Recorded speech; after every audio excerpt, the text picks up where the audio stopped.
Everything is made ready for the armies to cross, and a tremendous airborne army will strike ahead of them.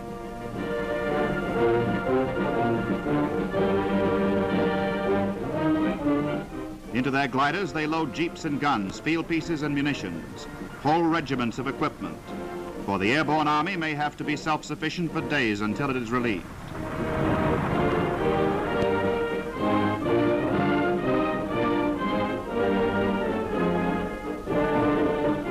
Here are the men of that army, the men who will ride the gliders, men of a British airborne division. This is the tense last moment before the takeoff. For some of them, the last moment that they will ever stand on English soil. In this war, men have learned many things, and not the least of which is a kind of cold-blooded courage fit for exploits such as this.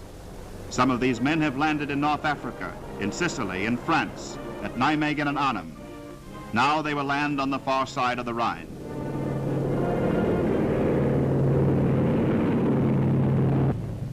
They are on their way.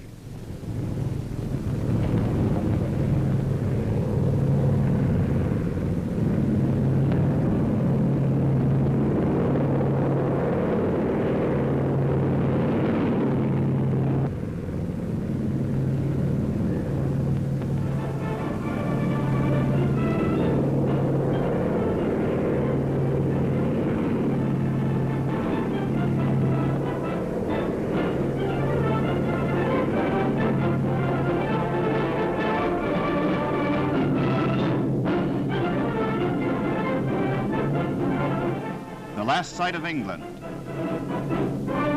the first sight of France.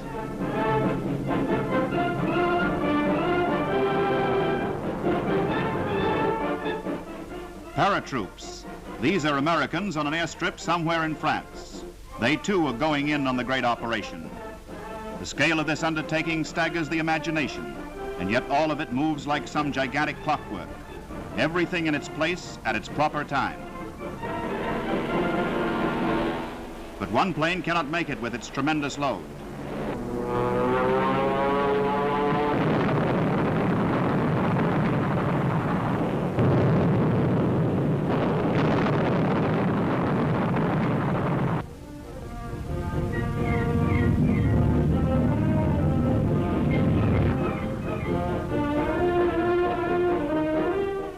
But the rest go on, the gap is filled.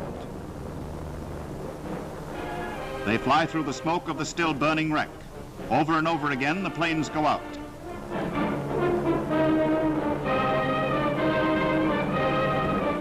As the British, so their comrades, the American glider troops.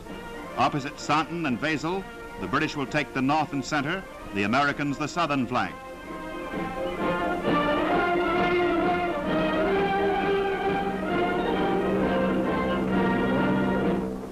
Here, for the first time in a combat operation, the experiment is being made of each plane towing not one, but two gliders.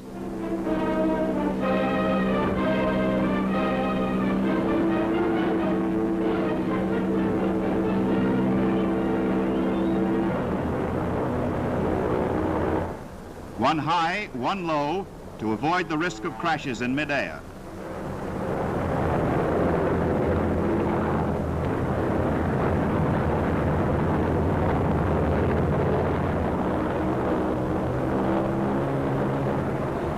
In the paratroop planes, the men are waiting for the jump.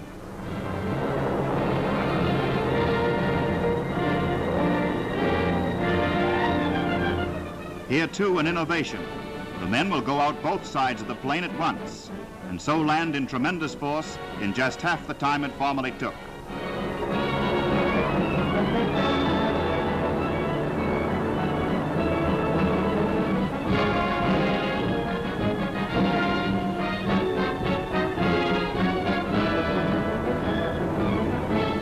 In the tow planes, the pilots pull at the release catches, and the gliders slide free. Down goes the artillery, down goes the transport, down goes the munition of this airborne army.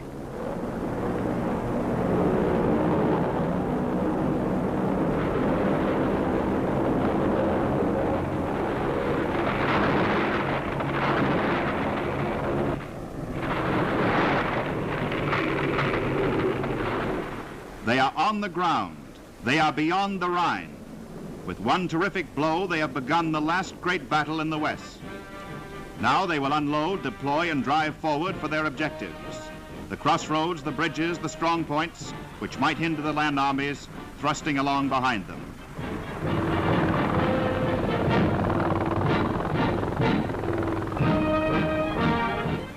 Meanwhile, on the west bank of the great river, amphibious tanks of the British Second Army are crossing in a never-ending stream.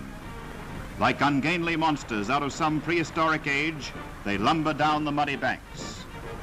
A whole night of concentrated fire has wiped out the gun positions that might have stopped them. And while they are crossing to establish a bridgehead, other tanks, half-tracks, and heavy guns will be ferried over or cross on the pontoons that engineers are busily building.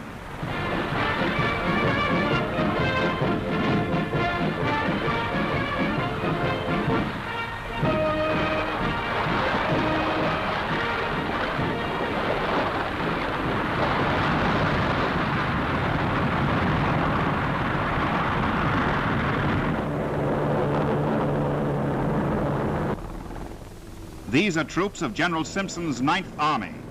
This is part of the tremendous force that is breaking the German line in the west. Starting at 21 hours on the 23rd of March and continuing all through the night and following day, the reinforcements pour across. The enemy's river line is gone. His secondary positions are overrun.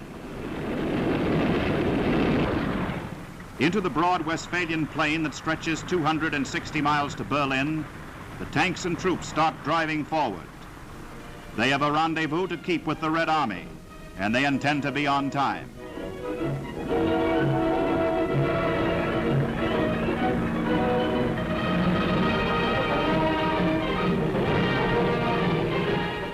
Already the first prisoners from the East Bank are waiting to be ferried across.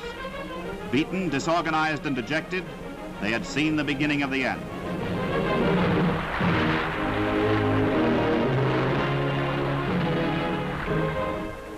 And whom do they encounter in midstream but the irrepressible Prime Minister, who has come to see for himself. With Field Marshal Montgomery and American generals of the 21st Army Group, Mr. Churchill crosses the Rhine and comes ashore. Pulling on his cigar in obvious satisfaction, he chats with a group of British Tommies. And though his aides try in vain to dissuade him, he insists on touring the ground from which German troops had been driven only a few hours before. Shell and mortar fire landed not 50 yards away.